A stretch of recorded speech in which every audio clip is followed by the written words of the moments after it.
하나님께서 주신 말씀은 고린도전서 14장 39절에서 40절까지의 말씀으로 예수님처럼 하나님의 질서를 지키는 습관을 가집시다. 두 번째 시간을 가지도록 하겠습니다. 믿음의 삶을 사는 영적 습관 만들기 시리즈 42번째 시간입니다. 우리는 질서의 하나님의 섭리에 따라서 질서를 지키는 습관을 가져야 합니다. 그렇다면 우리가 질서를 지키게 될 때 우리의 삶 속에 어떤 일이 벌어지게 될까요? 첫 번째는 우리가 질서를 지키게 될 때 우리의 인생을 아름답게 만들 수 있다는 것입니다. 우리가 질서를 지키는 인생을 살아야 할 또 하나의 이유가 바로 인생을 아름답게 살기 위해서입니다.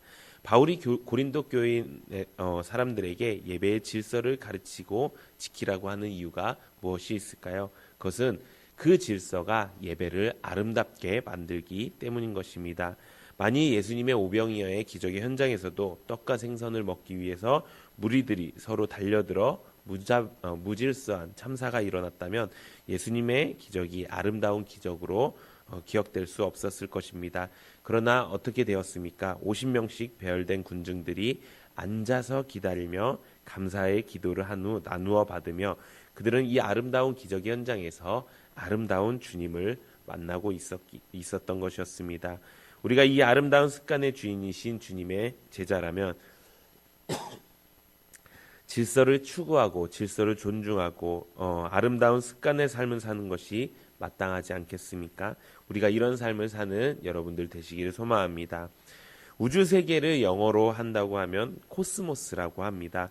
그런데 이 코스모스라는 단어는 우주라고 번역되기도 하지만 동시에 질서와 조화라는 뜻을 말하기도 한다고 합니다.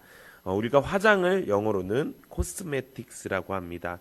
역시 그것도 코스모스에서 나온 말입니다. 그러니까 본래 화장이란 하나님이 지어주신 질서에 따라 얼굴을 잘 정리하는 작업이었습니다. 요즘 말하고 있는 메이크업이란 뜻은 얼굴을 완전히 바꿔놓는 변장이라는 뜻입니다. 그래서 우리 성도님들도 메이크업 하지 마시고 코스메틱을 하시기 바랍니다. 우주 만물이 아름답게 느껴지는 이유는 질서 있게 창조되고 질서 있게 운행되기 때문인 것입니다.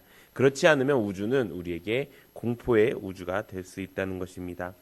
창세기 1장을 읽어보면 창조주 하나님이 얼마나 질서 있게 배려하며 우주를 창조하셨는가를 우리가 알 수 있습니다.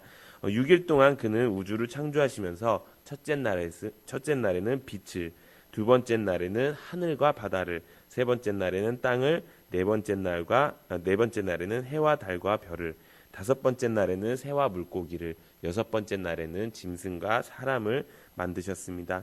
근데 이것을 첫째 날과 넷째 날, 둘째 날과 다섯째 날, 또 둘째 날과 다섯째 날, 셋째 날과 여섯째 날 이렇게 짝을 만들어 놓고 생각해 보면 창조주 하나님의 아름다운 의도가 드러난다고 합니다. 그는 먼저 빛을 만드신 후에 빛을 사용할 주인공인 해와 달과 별을 만드신 것이었고요. 그는 먼저 하늘과 바다를 만드신 다음에 하늘을 나는 새와 바다를 헤엄칠 물고기를 만드셨습니다. 그리고 그는 땅을 먼저 만드신 다음에 땅의 주인공이 될 짐승과 사람을 마지막으로 만드신 것입니다. 그는 깊이 생각하시고 질서 있고 조화롭게 코스모스를 창조하신 것입니다. 그리고 하루하루 창조의 과정이 끝날 때마다 무엇이라 말씀하셨습니까? 보시기에 아름답다라고 말씀하신 것입니다. 그렇기 때문에 우리가 아름답게 살기 위해서는 질서의 하나님의 그 뜻에 따라서 살아야 된다는 것입니다. 질서를 존중하는 여러분들 되시기를 소망합니다. 질서를 파괴하는 사람을 볼 때 어떤 것이 느껴집니까? 어쩌면 조금은 추하게 느껴질 때가 있습니다. 우리가 살아가고 있는 이 시대를 포스트 모더니즘의 세대라고 이야기합니다. 이 시대의 특성은 파괴와 해체입니다. 그러나 성경은 우리에게 이 세대를 본받지 말라고 우리에게 가르치고 있습니다. 무질서와 반항에는 사탄의 강교한 충동이 있음을 우리가 잊지 말아야 할 것입니다. 권위주의는 잘못된 것이지만 권위는 존중되어야 합니다. 권위를 조롱하고 저항하는 것을 내 삶의 습관처럼 여기면 안 된다는 것입니다. 요즘 인터넷 문화가 확산되면서 악플 혹은 리플 문화가 기승을 부리고 있습니다. 이런 악플 때문에 많은 사람들이 피해를 입고 죽어가고 있습니다.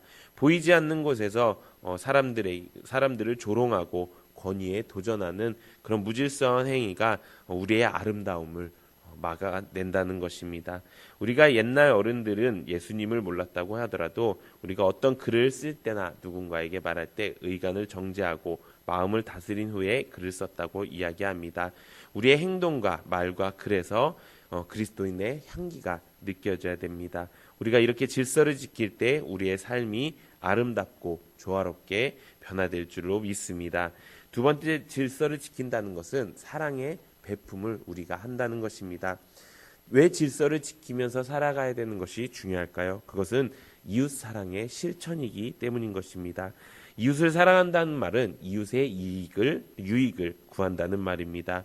우리가 왜 질서를 깨뜨리고 싶은 충동을 느끼게 될까요? 여러 가지 원인이 있을 수 있겠지만 결국 무질서의 밑바닥에는 우리의 이기심이 도사리고 있다는 것입니다.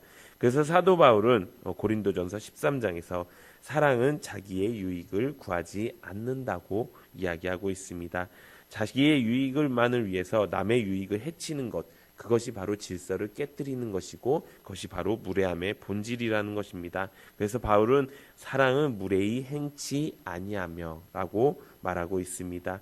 그런데 뜻밖의 무례한 사람들이 적지 않습니다. 사실 무례라는 말은 무질서하다는 뜻입니다. 그렇기 때문에 우리 사랑하는 성도님들부터 우리가 그런 무례함, 무질서함에서 벗어나 이웃을 사랑하는 여러분들 되시기를 바랍니다.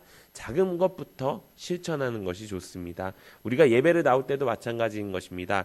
예배를 나올 때도 남을 배려해서 앞자리부터 앉는다거나 혹은 가운데부터 앉아서 다른 사람들에게 질서 있는 모습을 보이는 것이 사랑을 표현한다는 것입니다. 혹은 예배가 시작된 후에야 예배에 습관적으로 오거나 또 예배가 끝나기 전에 상습적으로 나가서 남들의 시선을 방해하는 사람들이 되지 않을 수 있도록 우리가 노력해야 된다는 것입니다.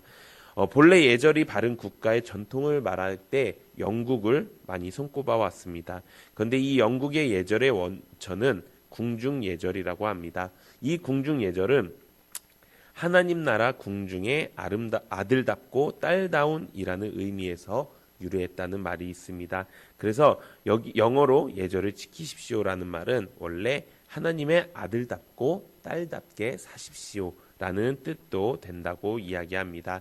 우리가 하나님의 자녀로 다시 새 사람이 되었습니다. 그렇다면 우리의 내 안에 있는 무질서함과 무례함을 우리가 버리고 하나님의 질서를 지키며 살아야 된다는 것입니다. 그것이 하나님의 아들답고 딸다운 삶을 사는 것인 줄로 믿습니다.